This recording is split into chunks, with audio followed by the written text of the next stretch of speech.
Hey Saab people, welcome back to the channel. In today's video, we're going to be doing a quick unboxing and review of the genuine Saab stainless steel expansion tank. We'll also be installing it. Huge shout out to JD. Met him on Facebook. He's seen the channel before. He sold me this reservoir. It is brand new in the package still. He never installed it and unfortunately had to sell his Saab, so gave me a really good deal on it. I've always wanted one of these, but it's been right outside of my budget range. Because JD was willing to give me a good price on this and send it out, I'm going to be able to install it today. So super excited. Let's get into the unboxing and the install. So let's go ahead and take it out, see how it looks.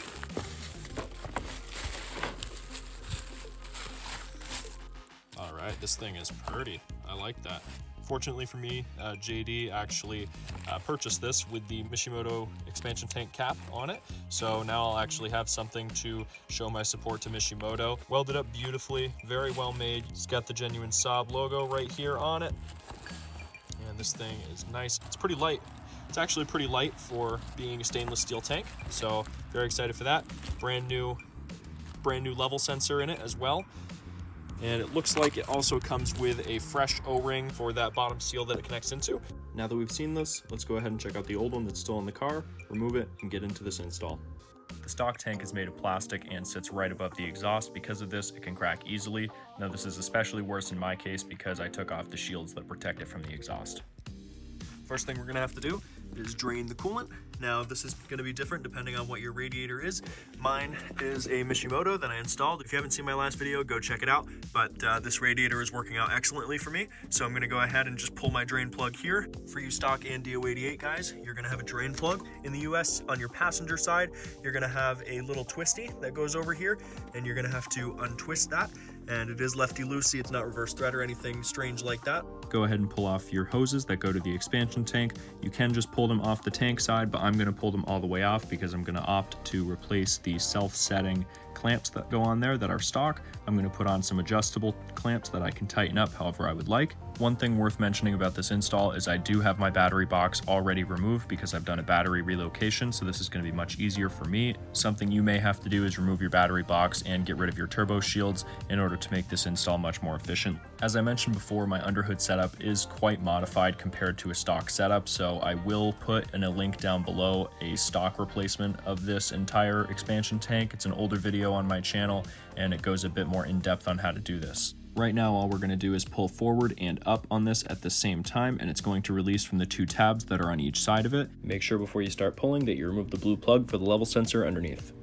Now I'll show you the connection underneath the reservoir. All you have to do is pull on this clip that I'm going to circle here, grab a pick or needle nose pliers, whatever works for you. I opt to pull the clip all the way off. You technically don't have to. It does have a second position it locks into. I just find it easiest to pull it all the way off.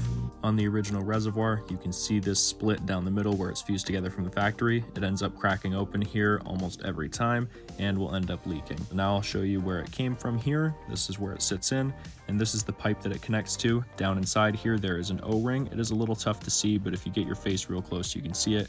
Pull it with a pick and replace that O-ring. Kit comes with a brand new one. You might as well do it while you're right here. Now with one hand, I'm going to attempt to put this clip back on the pipe. You stick each side into the divot that it corresponds with, and then click it all the way on like this. Then slip the pipe over the back of the reservoir where it connects.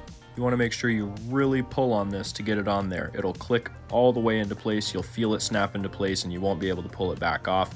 That's when you know you're all set. Now from another angle, this is what the pipe looks like underneath. That's where it goes on. This kit makes it a lot easier to pull on and off this reservoir, which is awesome. For me, this build is all about making this car much easier to work on and service. And to be honest, this reservoir does that, but it also spices up the way that this engine bay looks, just makes it look a lot more clean. Now go ahead and reconnect your reservoir hoses and refill your coolant all the way up. Make sure that your car gets up to temp and that you really top it off. Then cap it, let the car run in the driveway for a few minutes to make sure you don't have any coolant leaks before you take off. Don't forget to plug in your level sensor, and I went ahead and tucked it back here behind this shield to help with heat soak. I also tucked the overflow hose back there as well, so now it no longer leaks directly onto the exhaust. It kind of runs off of these heat shields right onto the ground. I can't even begin to explain how excited I am to finally have one of these on my Saab. I've wanted one for years. It really spices up the engine bay and just makes things look so much cleaner under the hood. Not to mention that this metal one is going to last infinitely longer than those crappy plastic tanks. Thanks so much for watching the video, guys. Make sure to like and subscribe to the channel, and I'll catch you in the next one.